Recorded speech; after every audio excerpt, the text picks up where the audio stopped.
ఏపీలో ఈసారి శాసన మండలిలో ఖాళీ అవుతున్న 5 ఎమ్మెల్యే కోట ఎమ్మెల్సీ సీట్లపై దాదాపు క్లారిటీ వచ్చేసింది.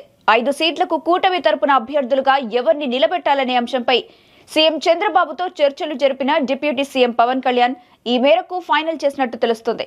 ఇందులో కూటమిని నడుపుతున్న టీడీపీకి 3 సీట్లు, జనసేనకు 1 సీటు, అలాగే బీజేపీకి మరో సీటు ఖరారు చేసినట్టు సమాచారం. జనసేన తరపున కూటమి అభ్యర్థిగా పవన్ సోదరుడు నాగబాబు పేరును ఖరారు చేశారు. దీంతో ఆయన మంత్రి పదవికి కూడా లైన్ క్లియర్ అయినట్టే. ఏపీలో ఖాళీ అవుతున్న 5 ఎమ్మెల్యే కోట ఎమ్మెల్సీ సీట్లకు అభ్యర్థుల ఖరారు కోసం తాజాగా CM Chandrababu deputy CM Pawan Kalyan భేటీ అయ్యారు. అసెంబ్లీలోని చంద్రబాబు సీటు వద్దకు వెళ్లి పవన్ కళ్యాణ్ ఈ మేరకు చర్చలు మొదలుపెట్టగా ఆ తర్వాత నేరుగా ఆయన ఛాంబర్లోనే వీరిద్దరూ చర్చించారు.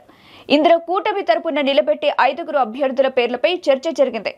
ఇందులో నాగబాబుకు ఈసారి మంత్రి పదవి పెండింగ్ లో ఉంది కాబట్టి ఆయనకు తొలి ఛాన్స్ దక్కింది. ఆ తర్వాత మిగతా పేర్లపై చర్చించారు. మరోవైపు ఈసారి బీజేపీకి సీటు కేటాయింపు విషయంలో ఆప్షన్ పెట్టుకున్నట్టు తెలుస్తుంది. త్వరలో వైసీపీ మాజీ ఎంపీ విజయసాయిరెడ్డి రాజీనామాతో ఖాళీ అయిన స్థానాన్ని బీజేపీకి ఇచ్చేందుకు టీడీపీ, జనసేన అంగీకరించిన నేపథ్యంలో ఎమ్మెల్సీ సీట్లను ఈ 2 పార్టీలు తీసుకుంటే సరిపోతుందని భావిస్తున్నట్టు తెలుస్తుంది. బీజేపీ నాయకత్వం పట్టుబడితే మాత్రం ఈ ఎమ్మెల్సీ సీటు మాజీ ఎమ్మెల్సీ మాధవ్ కు కేటాయించే అవకాశం ఉంది. కేటాయించకపోతే మాత్రం జనసేన నుంచి రెండో పేరుగా తాజాగా జనసేనలో చేరేందుకు సిద్ధమైన పిఠాపురం మాజీ ఎమ్మెల్యే దొరబాబుతో పాటు మరికొన్ని పేర్లు పరిశీలించినట్టు తెలుస్తోంది. ఇక మరోవైపు నాగబాబుకు మంత్రి పదవిపై ఇప్పటికే చంద్రబాబు నేరుగా హామీ ఇచ్చారు కాబట్టి ఎమ్మెల్సీ సీటు ఖరారు చేశారు.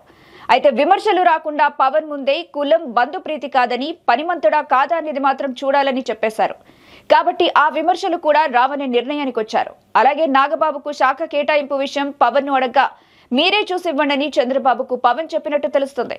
దీంతో చంద్రబాబు దీనిపై త్వరలో ఒక నిర్ణయం తీసుకోనున్నారు.